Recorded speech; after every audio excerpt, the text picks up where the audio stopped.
इस वीडियो में हम सॉल्व करेंगे द्विघात समीकरण को पूर्ण वर्ग बनाकर हल करना। तो द्विघात समीकरण दे रखा है 2x² - 5x + 3 = 0। अब यहाँ पे चर क्या है, x है, तो x² का गुणांक क्या है, 2 है। इस x² के गुणांक को हमें हटाना है, तो हटाने के लिए हम क्या कर सकते हैं, या तो इस पूरे द्विघात समीकरण में 2 का भाग दे देंगे तो 2x² बटे 2 हो जाएगा, तो 2 से 2 कट जाएगा, या तो इस पूरे में 2 का हम कॉमन ले लेंगे। तो आपको जो भी आसान लगे आप उस तरह कर सकते हैं। तो हम लिख लेंगे दोनों तरफ 2 का भाग दे देने पर, ठीक है, लिख लेंगे दोनों तरफ 2 का भाग देने पर, ठीक है। भाग देने का मतलब कॉमन लेने का मतलब ही होता है भाग देना, ठीक है। तो यहाँ पे 2 का भाग देंगे 2x², सबसे अलग अलग कर लेते हैं हम, तो 5x बटे 2 + 3 बटे 2 बराबर 0 बटे 2। अब यहाँ पे देखो, अगर इसको हम पूरा लिखते फिर बटे 2 कर देते तो यहाँ पे हमने अलग अलग कर लिया है, ठीक है। अब ये 2 से 2 कट जाएगा, क्या बचेगा, x² माइनस ये 5 और 2 से भाग तो जाएगा नहीं, तो लिख लेंगे 5x बटे 2 + 3 बटे 2। अब 0 में 2 का भाग दे देंगे तो भी 0 ही हो जाएगा।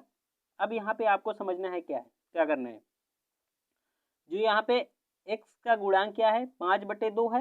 x का गुणांक मतलब जो x के गुणा में है क्या है, 5 बटे 2। इस 5 बटे 2 का आधा करेंगे, लिख लेंगे इधर 5 बटे 2 का आधा करेंगे। आधा करने का मतलब उसमें हम 1 बटे 2 का गुणा करते हैं, या बोल सकते हैं 5 बटे 2 में हम 2 का भाग देंगे। आधा करने के लिए 2 का भाग ही तो देते हैं। तो इसके नीचे तो ये 2 है, लेकिन इसके नीचे नहीं है, तो इसके नीचे भी हम कर लेंगे। अब पहली और चौथी का गुणा कर लेंगे, दूसरी और तीसरी का गुणा कर लेंगे, तो 5 का 1 में करेंगे तो 5 ही हो जाएगा, 2 का 2 में गुणा करेंगे 4 हो जाएगा। तो 5 बटे 2 का आधा क्या आया, 5 बटे 4 आया, ठीक है। तो यहाँ पे हमने समझा, अगर कोई संख्या बटे में है तो हम उसका आधा करने के लिए हर में 2 का गुणा कर देते हैं। तो यहाँ पे 5 बटे 2 है, इसका आधा करने के लिए हम हर क्या है, ये 2 है, तो इसमें 2 का गुणा कर देंगे तो 5 बटे 4 ये आधा हो जाएगा, ठीक है। तो लिख लेंगे x का गुणांक 5 बटे 2 का आधा 5 बटे 4 का वर्ग जोड़ने तथा घटाने पर, ठीक है। तो यहाँ पे आपको समझ में आया होगा, x² के गुणांक से हमें मतलब नहीं है, जो x बचेगा, x का गुणांक क्या बचा है, 5 बटे 2, तो इसका आधा किया क्या है, 5 बटे 4। अब इस 5 बटे 4 का वर्ग एक बार जोड़ेंगे और एक बार इसमें घटाएंगे, ठीक है। लिख लेंगे x² माइनस 5 बटे 2 x + 3 बटे 2। 5 बटे 4 का वर्ग क्या आएगा, 25 बटे 16। एक बार प्लस करेंगे और एक बार घटाएंगे, तो 25 बटे 16 माइनस का बराबर 0। इतना आपको समझ में आया। अब देखो x² माइनस 5 बटे 2 x, अब ये हम प्लस वाला लेंगे, जो हमने जोड़ा है वो प्लस वाला ही पार्ट लेंगे, क्योंकि यहाँ पे देखो क्या है, माइनस है ना, तो ये प्लस वाला पार्ट ही लेंगे। आपको माइनस हो या ना हो, हम प्लस वाला पार्ट ही लेंगे, ठीक है। कितना, 25 बटे 16। अब हम इसको लिख लेंगे 3 बटे 2 माइनस 25 बटे 16 बराबर 0, ठीक है। अब ये वाला हमारा एक सूत्र बन रहा है। क्या सूत्र बन रहा है, आपको x तो लिखना ही लिखना है, माइनस का चिन्ह अगर यहाँ पे प्लस होता, x वाले गुणांक में अगर यहाँ पे प्लस होगा तो प्लस करेंगे, माइनस होगा तो आपको यहाँ पे माइनस लगाना है x वाले गुणांक में, ठीक है। अब यहाँ पे हमने किसका वर्ग किया, जोड़ा घटाया था 5 बटे 4 का ना, तो यहाँ पे हम 5 बटे 4 कर देंगे, ठीक है, स्क्वायर कर देंगे। अब यहाँ पे इन दोनों को हम भिन्न जैसे सॉल्व करेंगे, तो यहाँ पे प्लस है तो प्लस, इन दोनों का एलसीएम लेंगे 2 और 16 का, तो 16 आएगा। अब 2 का 16 में भाग देंगे 8 आएगा, 8 का ऊपर गुणा कर देंगे 8 3 24। अब यहाँ पे 16 का 16 में भाग देंगे 1 आएगा, 1 का 25 में गुणा करेंगे तो 25 ही रहेगा बराबर 0, ठीक है। तो x माइनस 5 बटे 4 स्क्वायर। अब यहाँ पे देखो 24 प्लस का है और 25 माइनस का है, तो 24 से हमारा 25 घट रहा है ना, तो क्या आएगा, माइनस का आएगा, ठीक है, क्योंकि बड़ी संख्या में माइनस लगा हुआ है। तो 24 से 25 घटाएंगे तो माइनस का 1 बटे 16 आएगा बराबर 0।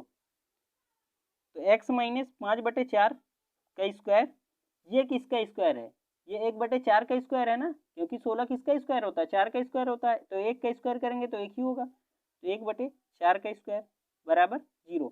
अब ये हमारा एक फार्मूला बन रहा है, a² माइनस b² बराबर क्या होता है, एक कोष्टक में होता है ए प्लस बी और एक कोष्टक में होता है ए माइनस बी, ये आपको पता होना चाहिए। ए स्क्वायर माइनस बी स्क्वायर बराबर होता है एक कोष्टक में ए प्लस बी और एक कोष्टक में ए माइनस बी। तो यहाँ पे हमारा यही होगा, ये हमारा ए हो जाएगा और ये हमारा बी हो जाएगा। तो एक्स माइनस 5/4 प्लस 1/4 और एक हो जाएगा एक्स माइनस 5/4। ये वाला पार्ट हमारा ए है, ठीक है, और ये वाला बी है। तो एक बार माइनस का हो जाएगा 1/4, एक बार हमने प्लस का कर लिया और एक बार माइनस का कर लिया, ठीक है। अब यहाँ पे हम क्या करेंगे, एक्स माइनस इन दोनों के बीच में हम भिन्न सॉल्व करेंगे। तो हर सेम है 4, तो 4 लिख लेंगे। ऊपर क्या है 5 प्लस 1, हर जब सेम होता है तो हम भिन्न हमारी सेम हल होती है, ठीक है। एक्स माइनस यहाँ पे भी हर सेम है, लिख लेंगे 5 माइनस 1, ऊपर सेम लिख लिया। अब यहाँ पे देखो एक्स माइनस, यहाँ पे माइनस का तो 5 है लेकिन प्लस का 1 है तो घट जाएगा ना, तो क्या आएगा माइनस का 4/4। यहाँ पे एक्स, यहाँ पे माइनस का 5 है, माइनस का 1 है तो माइनस माइनस जुड़ जाता है ना, तो क्या आ जाएगा माइनस का 6/4 बराबर 0 है पूरे में, ठीक है। अब इसको हम क्या लिख सकते हैं, ये कट जाएगा 4 × 4, तो एक्स बराबर एक्स माइनस 1 और ये क्या आएगा 2 दूनी 4 2 3 6, तो एक्स ये क्या बचा माइनस का 3/2 बराबर 0। अब यहाँ पे हम समझ लेते हैं एक कोष्टक में क्या है एक्स माइनस 1 लिख लेंगे, तो एक्स माइनस 1 बराबर 0। अब हम अलग अलग कर लेंगे, एक्स बराबर क्या आ जाएगा 1 आ जाएगा, और ये वाला क्या है एक्स माइनस 3/2 बराबर 0, तो एक्स बराबर 3/2। तो यहाँ पे हमने x का मान निकाल लिया, x बराबर 1 निकला और एक x बराबर 3/2 निकला, ठीक है। तो आई होप आपको बहुत ही अच्छे तरीके से मैंने समझाया है, समझ में भी आया होगा। वीडियो कैसी लगी कमेंट करके ज़रूर बताइए, और चैनल को नहीं सब्सक्राइब किया है तो चैनल को सब्सक्राइब कर लीजिएगा। Thank you.